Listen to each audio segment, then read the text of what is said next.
order. It's 5:40 p.m. and this is a continuation from the last hearing with the Department of Agriculture from our hearing on Wednesday, August 27, 2014.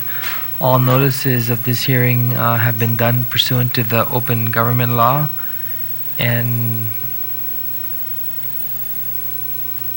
okay, we can start. I do have an agenda and I do have a sign-up sheet.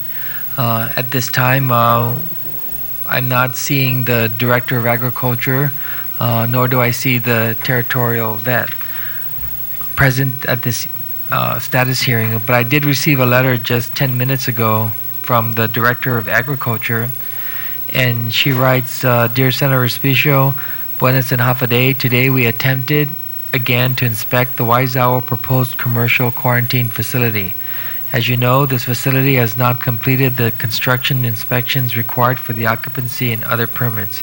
Our office has no one qualified to evaluate all of the construction requirements included in the law relative to the establishment of a commercial quarantine facility. Therefore, I asked 2 inspectors from the Department of Public Works to accompany me.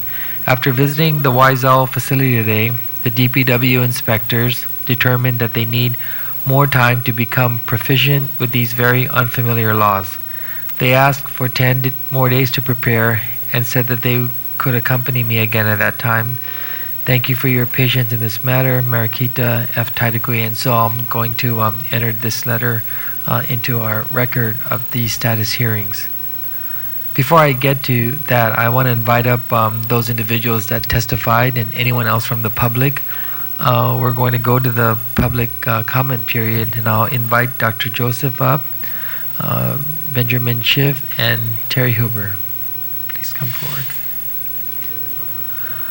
Okay.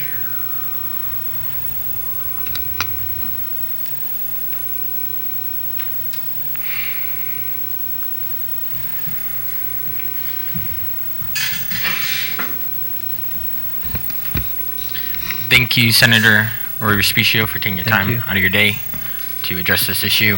So I understand with everything that's been going on, not a lot of people have been able to actually take time out of their busy schedules to show up here. However, I've gotten lots of feedback from the televised reprogram. So I did want to go and show people that don't have the time to take out of their day what we've actually been talking about and trying to address so that they can get a further understanding. So right now this is the current certified quarantine facility of Guam. This is in Chalampago. This is Harper Valley Quarantine Facility.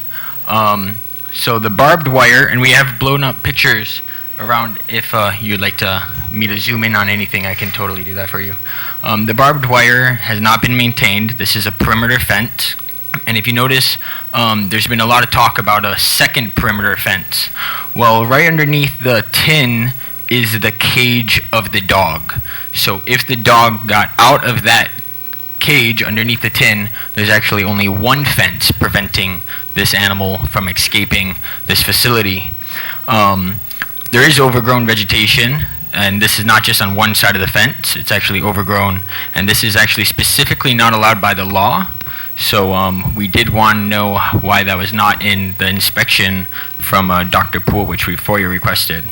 Do you know if there are any animals in those cages right now?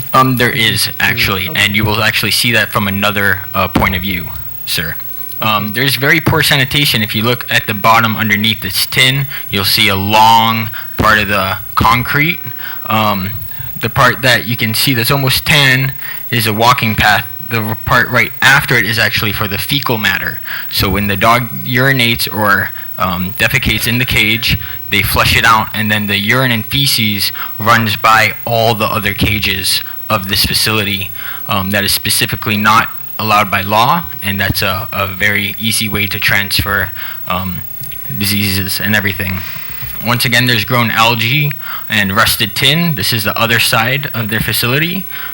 This is improper and poorly maintained. Once again, there was no inspection by an engineer to certify this facility typhoon-proof, or we've never seen any engineering plan submitted for this construction. And as you noticed, they've been very detrimental. That's a major thing that they've wanted.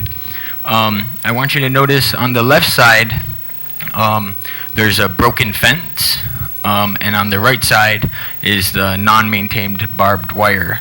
There's algae and growth through vegetation through this fence, and there's actually algae and stuff growing on the fence as well. So the law says the premises of a certified quarantine facility shall be surrounded by a perimeter fence not less than 8 feet in height and topped with barbed wire tilted inward. Fencing wire shall be of a mesh size 2 inches by 2 inches or less, and no other than 9 gauge, and no less than 9 gauge. So this is straight from Guam Code Annotated that the fence size does have to be less than 2 inches by 2 inches. The structural functions and related requirements would be the kennels and run floors, walls, and ceilings.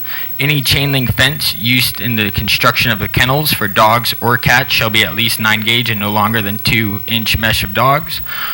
For cats to prevent animals, and 1-inch mesh for cats to prevent animals of destroying the wire and damaging their teeth and gums. Dog kennels shall be secured and completely enclosed. I want to stress that part of the law with a material that is capable of preventing escape, is escaping of preventing all contact between dogs, and is constructed of mesh no larger than 2 inches of 2 inches. So this is a video that I want to show everyone why it's not that important to have a fence. If pit bulls can climb a fence in matters of seconds like this, regardless if there's barbed wire on top or not, that animal will escape. Pit bulls are probably the #1 dog bred on Guam, and also a lot of people like to import these breeds of dogs, and the fact that it just takes seconds for a dog of this size and strength to jump through a fence it shows a lot. So this is the actual facility where they're in, and this is why I tell you there was a dog in the cage, because as you can see, the first kennel has a caution sign. The second kennel with the fan on it, the dog is actually lying down directly next to the fan. If you look closely, I can zoom in, and the dog is lying right there. You can see his foot and his back. However, there's multiple things wrong with this cage. If you notice, the very ceiling of this cage has about 1 foot gap from where the fence ends to where the ceiling is. Also, you can notice these fans have been cable tied to the fence, and also there's an extension cord running from the light bulb to where the fan is plugged in. This would be an electrical hazard, and I would not recommend this for any facility. However, you can also see that there's tarp to cover the ceiling of this facility, and that's also not allowed by law. The fact that they're plugging in these fans to this light bulb shows me that there's no outlets for emergency care for these animals. If any animal in this facility ever needed immediate medical treatment, an IV, a shave, anything for the animal, they would actually have to use this light bulb to get the animal medical treatment. And once again, now that this has been zoomed in, you can notice the gap of the door to the kennel. So once again, we went over the law just moments ago. The law did say that it was not allowed to be it has to be less than 2 inches by 2 inches. This is the fence at the quarantine facility, and as you can see, it's actually 2.5 by 2.5, which is not required, which is not allowed by law. And I would like to mention again that when Dr. Poole said he was going to inspect our facility, he said the fact that the fence did not meet the law, he stopped the inspection completely. However, their fence, as you can see, even though it's been measured and does not fit the law, they have still passed and been qualified to continue business. I did show you one video of a dog jumping the fence, and that would be for the perimeter fence. Many dogs, you can look this up on YouTube, climb 2.5 inch fences. This is just one out of the thousands I found on YouTube, and this is one of the reasons why the law states you cannot use this type of fence. Once again, with the gap on top of their cage, which I just noted previously, a dog of this size would be able to escape. Now, I wasn't a big fan about the barbed wire, so I wanted to not just come here and complain, I wanted to actually come here with a solution. So I was just on YouTube looking up this stuff, and this was an easy PVC pipe that's rotating, and it actually prevents the dog from getting a foot ledge able to jump over. Now, I'm not saying this should be good for the outside perimeter fence, but however, if you go back just a couple slides, you'll notice that if they just used a PVC pipe or anything of the sort, they would actually have eliminated this gap right here of their door of their kennel. So there's lots of things that I found detrimental in their inspection just by me going to their facility. I FOIA requested all the inspections from Dr. Poole, and I don't know how a facility can be deemed sanitary when they've only cleaned a part of the facility. Any other facility or any other place on Guam, if they only had half or even a quarter of the place in use, they would still be reliable and responsible for the other half being cleaned and sanitary. So this is our facility. This is the outside door of the quarantine facility, and it does show all the rules and regulations that you must abide by to go into our facility. It's a double-doored entrance so that no animal will be able to escape. This is inside one of the kennels, and this is the hallway. If you notice, it is an aircon facility, indoor aircon, so they're not outside with a fan blowing on them. Each of our kennels have been equipped with a camera, so the owners can actually view their pets online 24/7. Also, the animal trained technicians who are responsible for taking care of these animals can watch and make sure the animals are being properly taken care of. Can you go back to the previous slide? Yes, sir. And I want to recognize and thank Senator Tina Muñoz-Barnes for being here. So looking at that picture, Ben, there's just no way an animal can escape that kind of containment. Well, the fence that we have is appropriate by law. There's no way any animal will be able to climb or escape it. And then the reason, I didn't install it. It's right. If you look at the back corner of this, there's actually a lock box, and every single one of these doors has a deadbolt. So each dog would be secured into these kennels with the door being locked, as opposed to just a chain link fence. And then let's say hypothetically they're able to escape that. They still have to get through another barrier. They would actually need to get over 3 barriers to do that. Each one of our kennels does have a drain, and I wanted to point that out earlier with the other facility. The fecal and the urine matter gets flushed and passes through all the other cages. So imagine you had an infected or a sick animal in the first cage, and then you're having all their fecal matter and urination pass through the other kennels. That's not allowed by law for very understandable reasons. We do invite all of the senators and all the people to come. Can I ask a question about the cameras that you acknowledged? Yes. Have those cameras been in since its inception, or was it just put in recently? This was put in recently. Okay, and you say now that all those who have their pets in there can view them online. All the owners that do want that option will be able to have that provided to them. Good. So it's modern technology working at its best for their loved pet. Okay. Thank you. I just wanted to make sure that was recognized. And the main issue that we want to bring up is that the territorial vet, Dr. Poole, has yet to come inspect our facility. He refused to come today. He walked down on us last week, Wednesday. This man is getting paid out of our taxpayer money. He is a civil servant.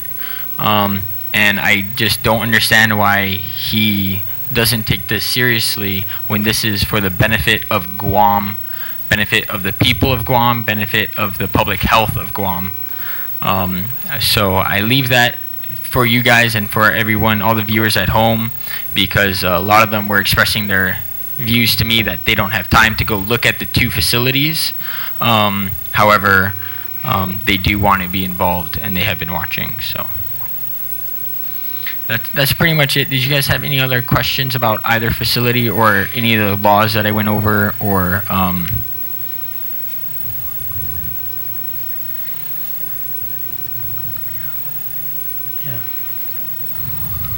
Yeah, okay. Let me recognize Dr. Joseph. Thank you, Ben.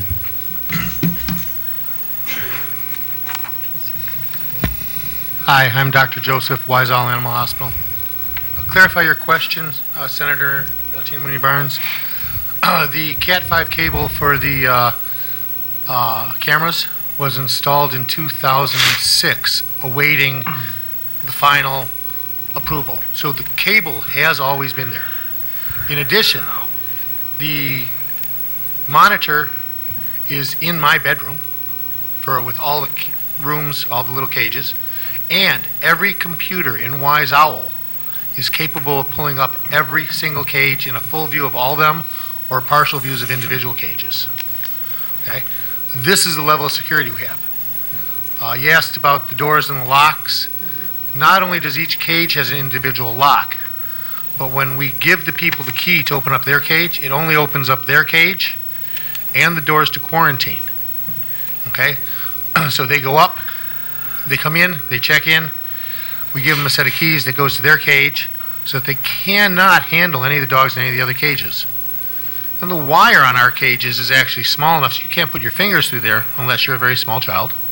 Okay? And that helps prevent cross-contamination.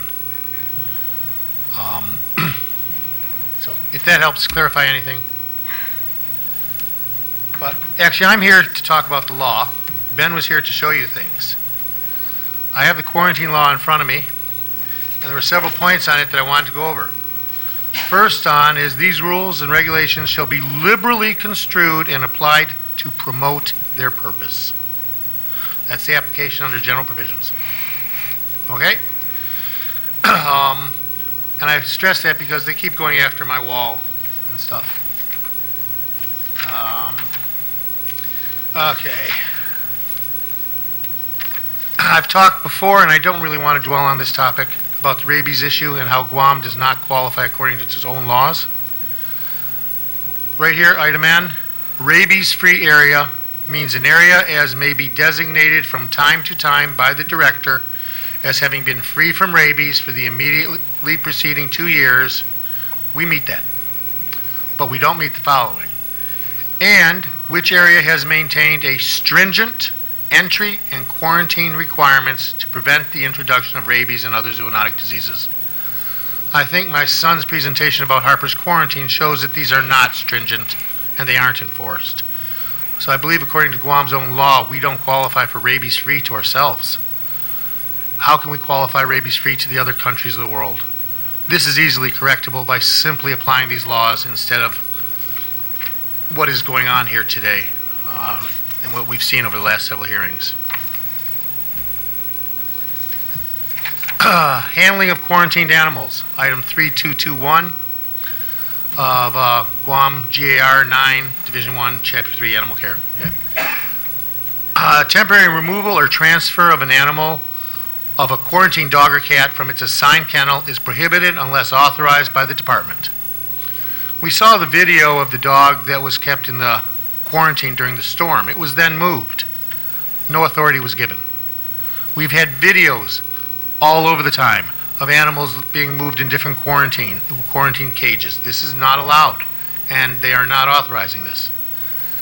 When I first started introducing all the problems of quarantine, Dr. Harper was actually quarantining these animals at her hospital. Okay? And this is very well documented and undeniable, incontrovertible. And again, the transfer of animals was not authorized by anybody. Item F. And I bring this item up because teletypically the governor's aide was specifically telling us that we don't have a run area for animals and we can't exercise them. Our cages are large enough so that they can exercise. The law here says, item F, a dog shall be allowed to leave its kennel for exercise only if, and the word does say if, the CQF, Commercial Quarantine Facility, is equipped with a run which shall be escape-proof and enclosed with a perimeter fence. Only one dog at a time. So when they start yelling at us and the governor's aide start telling us that we don't qualify because we don't have a dog run, we meet the law. We go to section 3222, commercial responsibilities of commercial quarantine facility. Item 11. The procedure and manner in which all necessary records will be kept, including but not limited to a current logbook, entry and release dates, name and dates of people and dogs, kennel number, and item 5, V, the medical history of the dog or cat during the prescribed quarantine. Not once, not ever, has there been a medical record of any animal at Harper Quarantine. Okay, this has been proven by the McSweeney case, by the Meadows case, and numerous other cases. There are no medical records of these animals. Why are we taking care of these animals and putting them in a cage for 120 days without monitoring them? The McSweeney dog broke its leg and was there for at least 90 days without anybody knowing it was broken. If they can't identify a three-legged, broken leg dog, how can they identify rabies?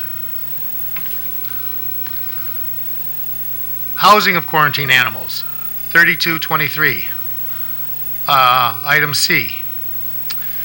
This item is brought up because the governor's aide said we don't qualify today because the quarantine is in the same building as my veterinary clinic. Item C. In the case of a CQF with multiple commercial or private uses, e.g. boarding of dogs and cats, veterinary clinic, etc., the quarantine area shall be physically separated by a perimeter fence from other areas not intended for quarantine. In addition, the quarantine area shall have an area or areas for entrance and exit separate from all other areas, and shall have separate employees assigned exclusively to the quarantine area for each shift. What is presently going on is they don't isolate separate staff to go all the time. They don't even have separate staff. So we have cross-contamination of diseases. In addition, this item proves that we don't need a separate building for quarantine. We have to have a separate entrance. And it is physically separated, as the senator has seen himself. Item 3225, application for issuance of sanitary permit to operate quarantine. Item A, all sanitary permits shall expire on June 30th of each year. Dr. Poole, since he has been here, I believe he came in 2005, maybe a year earlier, maybe a year later, has not done one sanitary inspection. And the proof is that there was never a sanitary inspection form. So all these facilities have not been properly licensed. They haven't been properly inspected. The primary responsibility of our $100,000 a year territorial veterinarian is to monitor and keep our quarantine safe and modern. Quarantine is his primary responsibility. In the 9 years or so, he has failed to ever write up an inspection form until just at the last hearing or so. And I'd say it's not a quality form, and I'll leave it at that. But basically, what is this man doing for $100,000 a year? You'll hear lots of people complaining that you can't even get hold of him.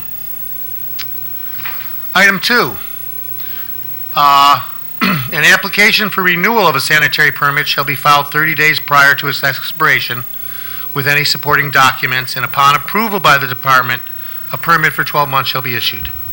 Not once has an application from Harper been done in all these years. Okay?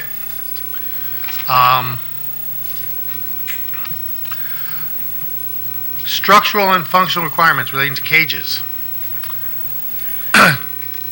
Kennels not constructed completely of concrete shall be certified as capable of withstanding typhoon strength winds at the completion of construction and every 5 years thereafter.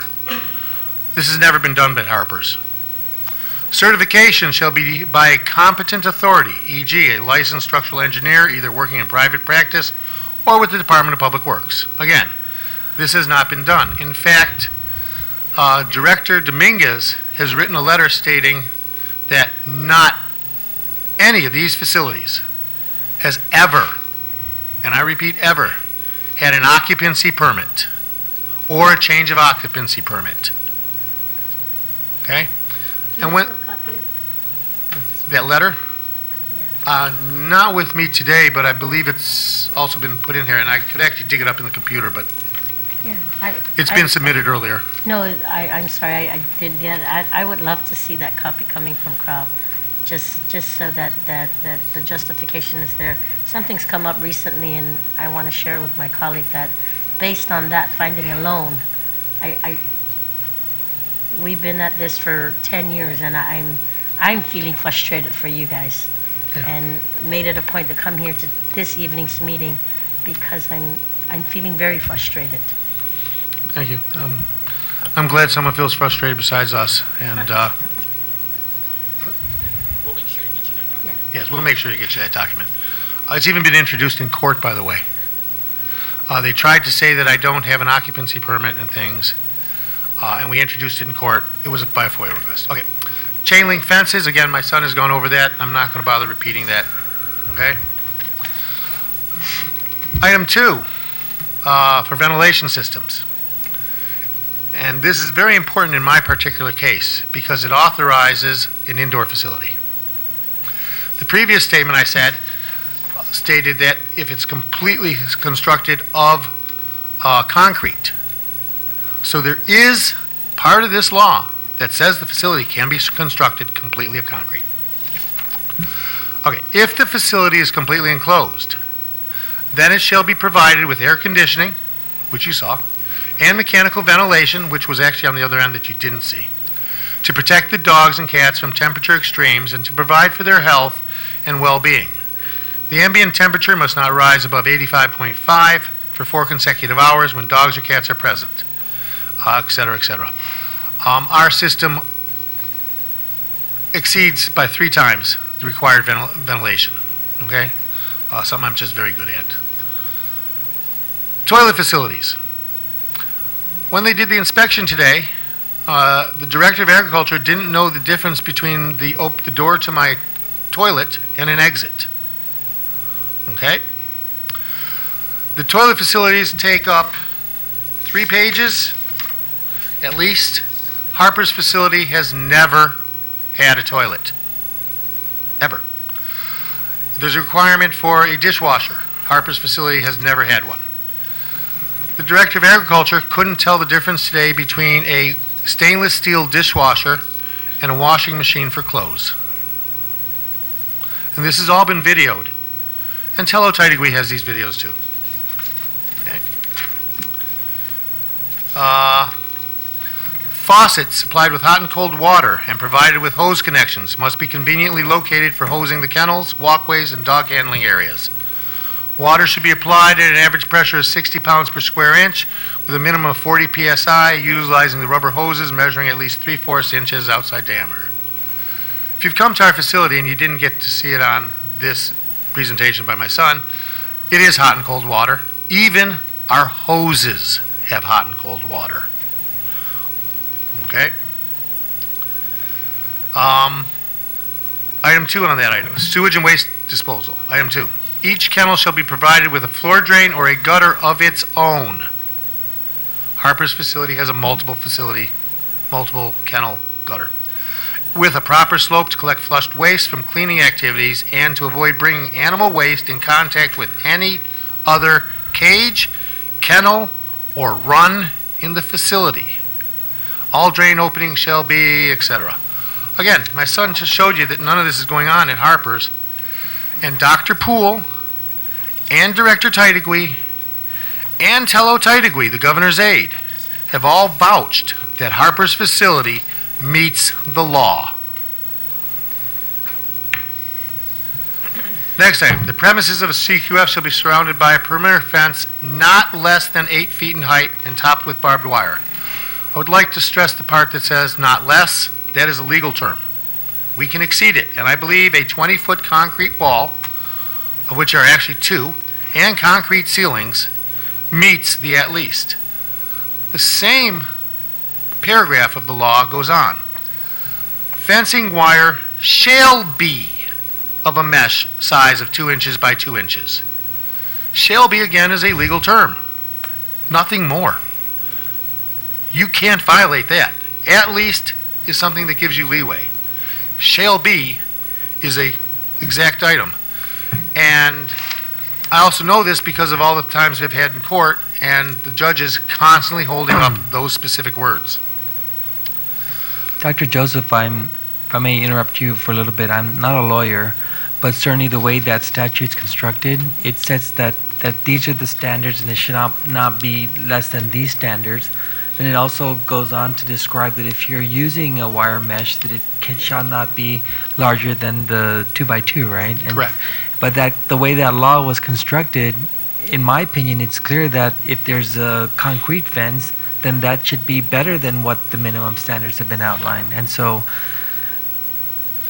You more than exceeded what Yes. was provided for law. And I by believe law. the public agrees with you.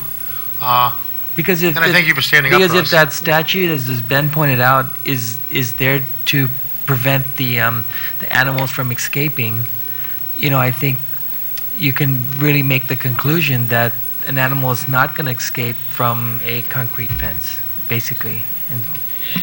And this, the thing that troubles me is Dr. Poole just went and said he's qualifying another facility, which I believe is the animal medical, Dr. Malakuti's. However, he wanted Malakuti to use a 2.5 by 2.5 inch fence. And I don't think it's appropriate for a government official to mistreat another business owner. And Dr. Poole did say that he's just following the law. I have that. And the that law he does. tells him 2 by 2, but he's saying 2.5 by 2.5 is okay. And that's one of the main reasons why I wanted to show this to everyone who doesn't have the time themselves to go down to these facilities and do it. So, I'm almost done here. Inspections and report of inspections. Whenever an inspection of a CQF is made, the findings shall be recorded on a report form authorized by the director and shall summarize pertinent requirements of these regulations, violations thereof, and the corrective action to be taken. One copy of the report signed by the operator and the inspecting officer shall be given to the operator. When DPW, fire department, etc. inspects me, they have a form. They check it off. They take the top. I sign it. They sign it, and they keep one copy. I keep one copy. It says what I got to do to correct things. It says what the violations are, and we discuss these things and we get them fixed. The inspection form that the Department of Agriculture is proposing to use or is using does not meet this. The inspection they did today, I asked them if I can sign the inspection form, and they handed me a blank form. I said, I can't sign a blank form. And Tello agreed with me, thank her. This is how a proper inspection is done. Well, I've been in communication all day with former Senator Tello Taitigui, and she did tell me that she agrees that what's fair is fair, and that if the Director of Agriculture is now saying that DPW has to come in because there's some engineering requirements because they didn't use DPW for the other 2 places, the other 3 places rather, then they're going to have to go back and apply that same standard. And Tello did say that there are concerns with the other facilities, and so she never said that another facility is fully compliant. There are issues across the board that need to be made public, and that's what we're attempting to do here. Okay. Yeah. Okay, the inspection today. Dr. Poole wasn't there. DPW was there. Mayor Tita was there. Tello Titagui was there. The mayor was there. Nobody was there that was qualified to do an inspection, and Director Titagui personally said so. She said DPW was there to help her. Okay? DPW doesn't do sanitary stuff. My building's been inspected by DPW. It's been re-inspected, re-inspected, and re-inspected, and we've been to court over this with all their documents, and I'm fine. Okay? They then go and search the outside and start trying to write me up for other things that they think are going on, which we've already settled with them. And I think it's pretty funny that they didn't come prepared and realize what they were actually looking at. But the use of DPW was to try and find other things wrong with my facility. So what has gone on here is they initially, at the first status hearing, agreed for a public inspection with media present so that we wouldn't have all these arguments, so everybody would know that everything was being done fair. They failed to do that. They failed to have it after the second hearing, I believe. They then had a quick inspection without any public and refusing to do me. They gave the other facilities warning that they were coming, and the governor's aide, which I assume means with the governor's permission, insisted that my inspection be a surprise. And she was sitting here saying this last time. This is the fairness I get from my governor?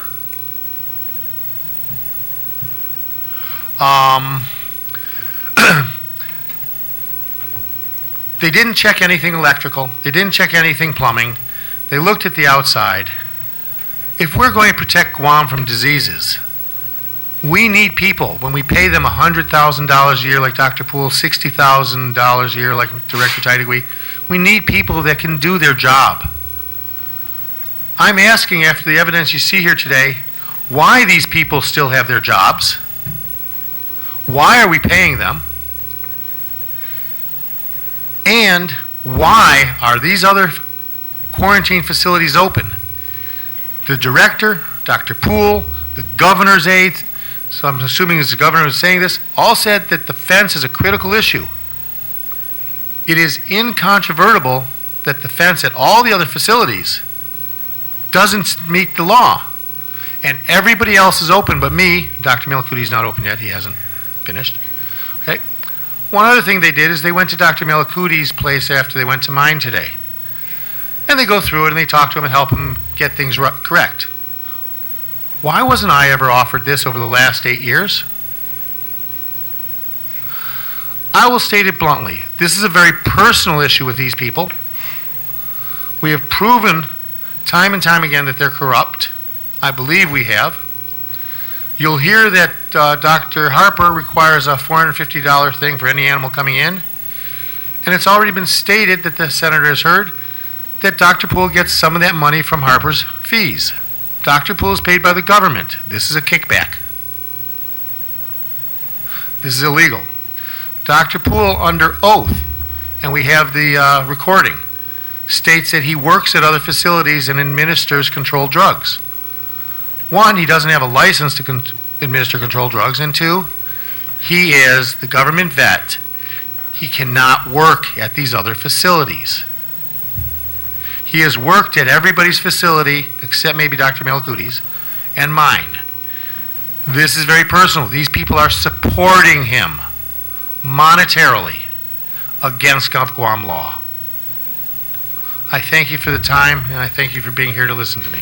Okay, I want to go back very quickly. The inspection, I know at the last status hearing, there was some back and forth between Senator Titagui and Director Titagui. Were you given any notice about the inspection at 11 o'clock this morning? Yes, sir, I was. I was told, I believe, about 9:30 that it'd be on at 11. So today. So in the end, it wasn't a surprise inspection, and at least they noticed you before going. That's there. true. Yes. Unlike the last status hearing where Ben had to be called to run down there, and they were driving off as he asked them. He told them, "I'm available. Let's do the inspection now." And okay. Not that it really matters, but I think it's just pretty funny. Last time they were arguing that they couldn't wait 5 minutes for me, or 5 minutes was up. They were 10 minutes late. Oh, okay. Okay? I just think it's funny, you know. It just proves the insincerity. If you can find humor in all of this, then... Senator, just one last thing I did want to mention again is at the beginning of all these status hearings, the director did agree to a public inspection of every facility with news media, going over everything down the list. And I once again challenge the director to let the news media come and inspect these facilities with them so that all the people of Guam can know that they're doing their job and their taxpayer money is getting spent wisely, because I think it's what a public servant needs to do. And apparently, given her insistence that she needs to have 2 DPW employees with her, she's now created more work for herself where she's going to have to go back to the other quarantine facilities and re-inspect those places. I do agree with you. However, just so the law does state no DPW employee is certified or qualified to do sanitary inspections or sign off on this. So. Okay. Thank you both. The next person I've signed up is Ms. Terry Huber. Were you going to... I'm so sorry. Terry, nice to finally put a name to a face. So. Thank you. Yeah. Good evening. I don't want to be terribly redundant, so I'll be brief. Some of the points have already been brought up that I wanted to make. I've known Dr. Joseph and Mr. Schiff since Ben was my student maybe 8-9 years ago. And I've seen their concern for the welfare of animals on the island. They've, midnight, 1 o'clock in the morning, they're out, trying to take care of emergencies for people that have a problem with their animal. The key here, I think, if we're going to look at the law, is the definition of what is a fence. And I tried to look it up in Black's Law Dictionary, and it wasn't there. I went to a couple other law dictionaries, and it said basically a fence is a boundary which prevents passage in or out. And a concrete fence does that. Thank you. Okay, do you have any questions? Okay, thank you.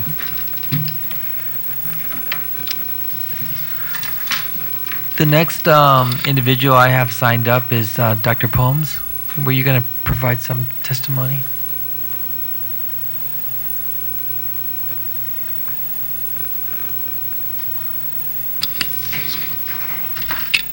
Hi. Hello, I'm Dr. Pomes. I'm a licensed veterinarian in 5 states, Hawaii included, and now most recently Guam. I'm a relief veterinarian working at Isla Veterinary Clinic. I will be here probably for the next 6 to 8 months. I just want to give my perspective on some of the comments I've heard and at previous sessions as well. On the August 12th hearing, Dr. Joseph made the comment that one of the reasons we shouldn't rabies vaccinate is that the rabies vaccine can revert to virulence. That is, a vaccine can cause the very disease it's designed to prevent. This is fundamentally impossible with a killed vaccine. It's like the zombie virus coming to life. So if you can get a basic fact like that mistaken, I'm sort of curious about the rest of his basis for knowing about rabies quarantine. Also, I'm also curious, is this a legislative markup session? This is a status hearing, a continuation. And I'm hearing all sorts of information about what the law means, how law should be changed. And this is properly the concern of markup, where a revision to the law is considered, because the definition of fence is pretty clear when it says a mesh, such and such diameter. And getting back to Mr. Schiff's comments. Before you go, I just want to say that I agree with you. Mm-hmm. And that's why the last status hearing, prior to that, I wrote a letter to the Attorney General asking him to step in and make that legal determination so that we could decide as a legislature if we're going to move forward to clarify the law or if we're going to still take the position that the law is clear. And he has yet to respond. Well, I'm a plain English kind of guy, and It looks like a fence means a fence with a mesh. Well, if you look at the rules of statutory construction, Dr. Pomes, it certainly delineates that if it's not less than this and you're going to use a fence, then these are the requirements for a mesh fence. Well, it would help then if the fence was measured correctly. They were measuring on the diagonal, and the fence should be measured from square edge to square edge. So they're exaggerating the size of the mesh. And in the comment that the law should be construed liberally, 2.1 inches is pretty darn close to 2 inches, and it's still a fence versus a 2.1 inch fence versus a concrete wall, which is very, very much differently. It's not the same at all. And the law seems pretty clear that that's what it means. Yeah. Since the 5-day notice for the hearing wasn't given. Well, again, I'm going to correct you. This hearing was recessed from the last week, so we are in compliance with the open government law, and so we posted the notice out there at the door. I came in late because and of then we did a reminder handling. notice. Okay, sir. We did a reminder notice regarding this hearing, so I'm very compliant with the open government law. Very good.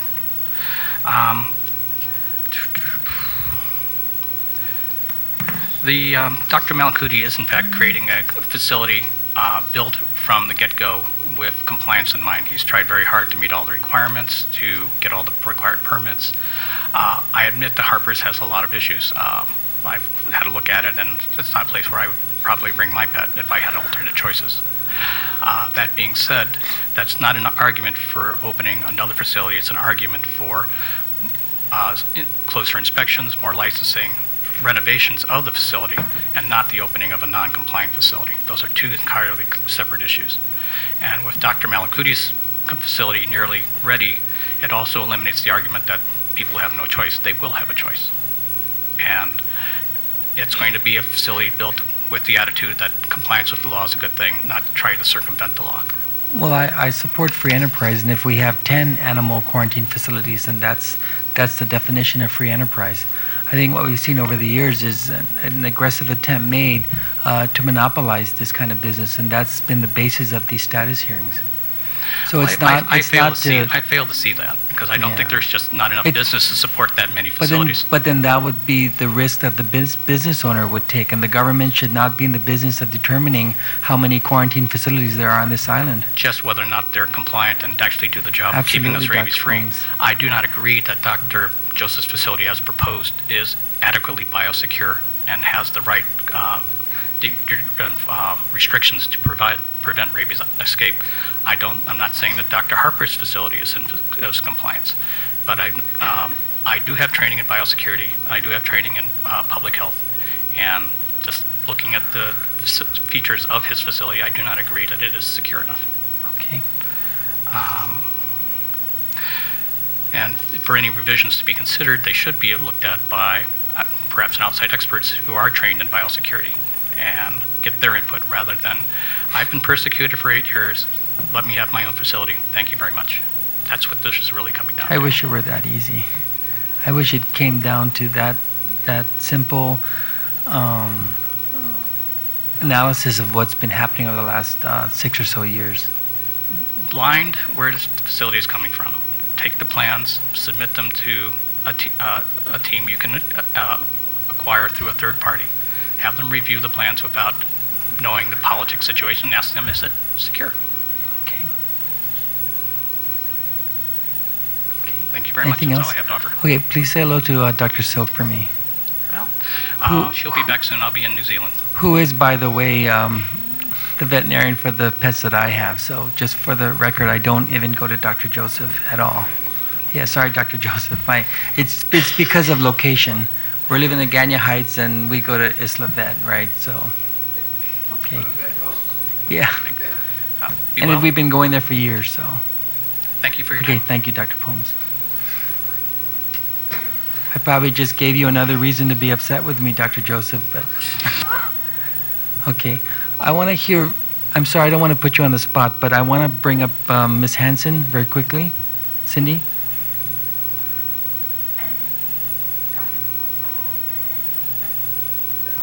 Okay, yeah, just to recap, Cindy's sister is coming to Guam, and she has a service dog, and there was some issue as to whether or not the dog would have to go through the quarantine facility. Although her sister's pet met the 120-day quarantine requirement, did the flavin testing, passed all the results, has all the results certified. Those documents are with the territorial vet. And over the last week, Cindy's been working closely with Tello Taitigui from the governor's office, and I think we have some resolution, although there's some concern that I want Cindy to say publicly that Dr. Poole is going to be off island at the same time your sister arrives.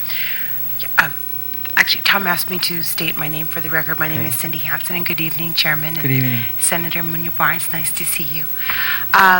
Yes, actually, we sent an email to Dr. Poole as Miss, I'm not sure what to call her, Special Assistant Taitigui? Tello. Tello, okay. She says just call her Tello, okay, but she's a former senator, I just wanted to be respectful. Senator Taitigui. Okay. And he actually responded today and said that he would make an effort and he would meet my sister's plane at 6:30 and would clear the dog so the dog did not have to go through quarantine. But he may not be aware that he has a mutual friend. I'm not sure if he is just not aware that my sister is the same person that he's getting phone calls from his friend about, because he told his friend that he would not be on island on Monday. And he told them this some time ago, and apparently just reiterated this statement to them today. So that when I told my sister, oh, hey, I just got an email from Dr. Poole saying he's going to meet your plane, so no problem. She said, wow, I just got off the phone with our mom saying there is a problem because he's going to be off island. So, I was hoping he would be here tonight so I could clarify. So I'm not sure. I guess I'll just send him another email. Okay, we'll clarify that. But the other thing I want to state and get on the record is that the idea of having to have a reservation at the animal quarantine facility and pay $495 whether you go through that facility or not. Yes, and they had brought that up.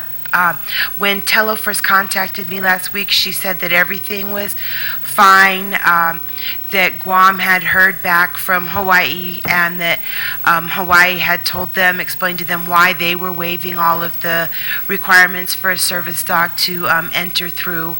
And so that she said, well, Guam's decided that we'll go ahead and we'll allow the service dog to come through as well. And then she said, even though, you should know that I discovered, that there is specialized training for service dogs, I'm not sure why they don't seem to understand that individuals are allowed to train their own dogs. I spoke with Dr. Joel last week about it, and he seemed to understand it perfectly, that there is no such requirement of the disabled by the ADA that you have to go to these specific people to have your dogs trained. Your dog just has to be trained and be able to follow your commands.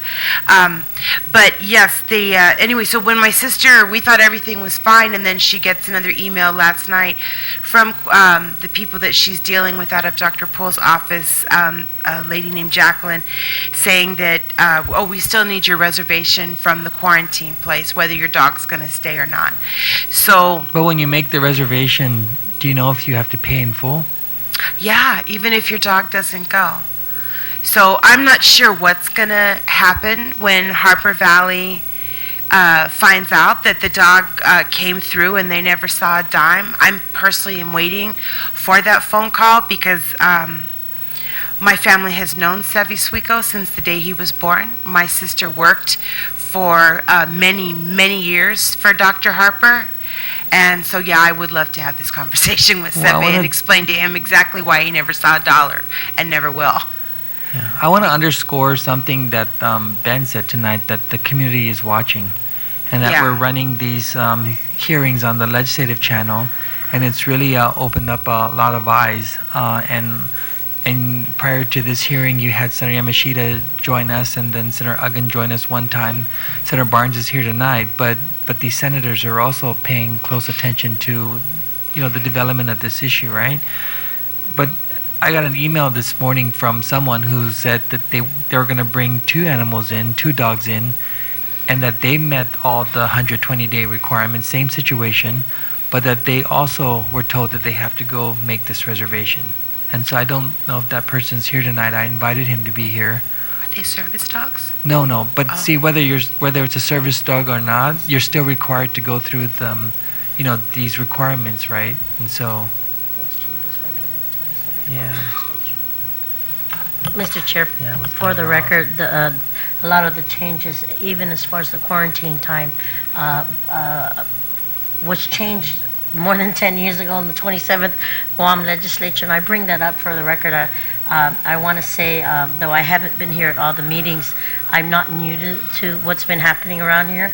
We've been at this issue many years ago since I first came in, and for me personally, I'm just seeing that though we want to come up with a resolution from the government, I just said earlier, the frustration is there with me because what should be fair to one institution over the other, I don't see that justification being shared and or the parity being put in place.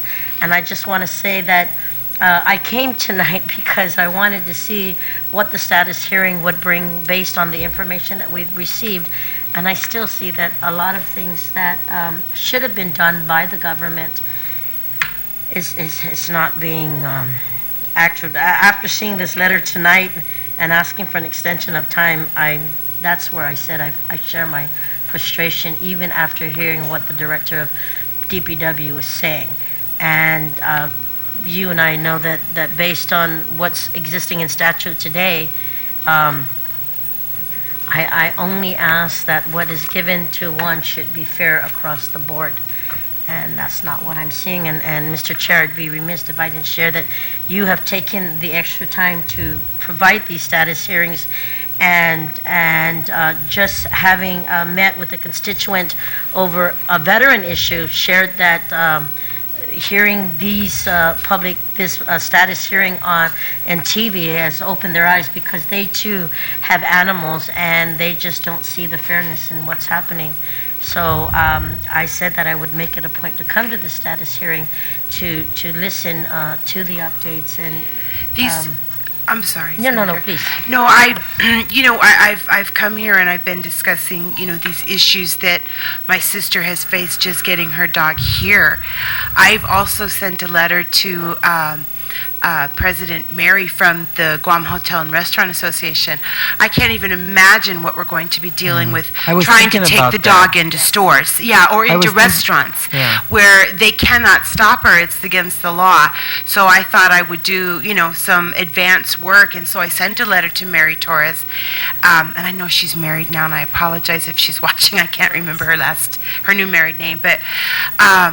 And I think she misunderstood my letter because she was like, oh, no, who did that to you? And I'm like, no, but it hasn't happened yet, but it will. So, I was asking my sister, try and think of some of the restaurants that she'll want to go to. She hasn't been to Guam in 12 years. So, I know she's going to want to go to King's. She's going to want to, there's like old, places where we used to go growing up that she'll want to go to. There's, new restaurants that my mom will want to take her to. They'll want to take her to Pro. They'll want to take her to Mezcla.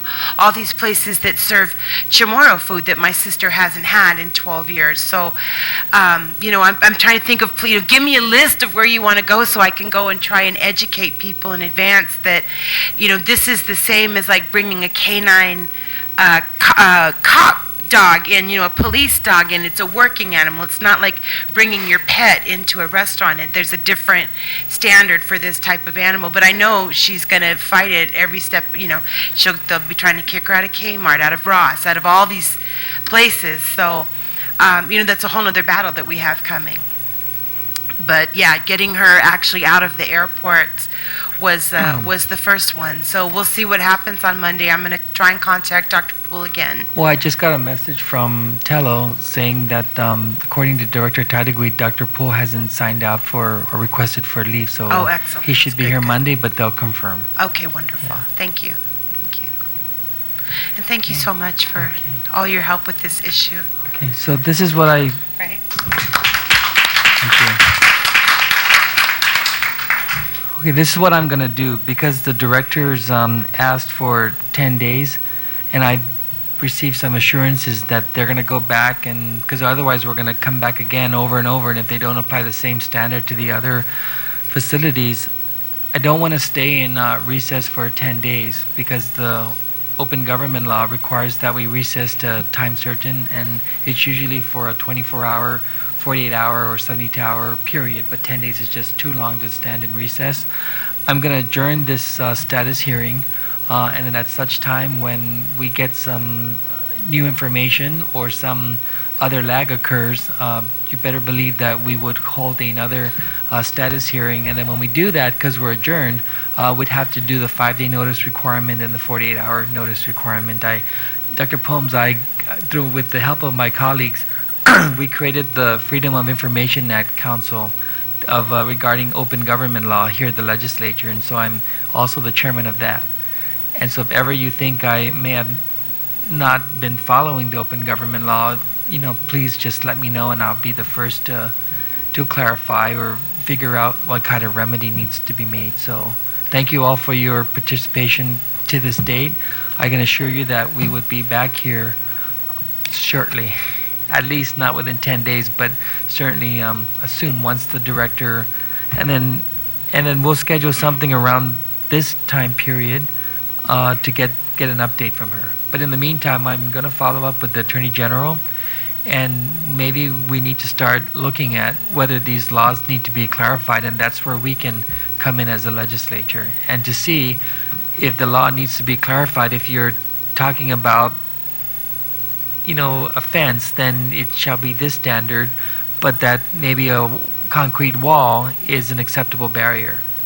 I don't know why people don't think a concrete wall is an acceptable barrier with 3 separate entrances right to the facility. And so, okay, if there's no other comment from the public, we're adjourned. Thank you. Dr. Holmes, keep shaking his head.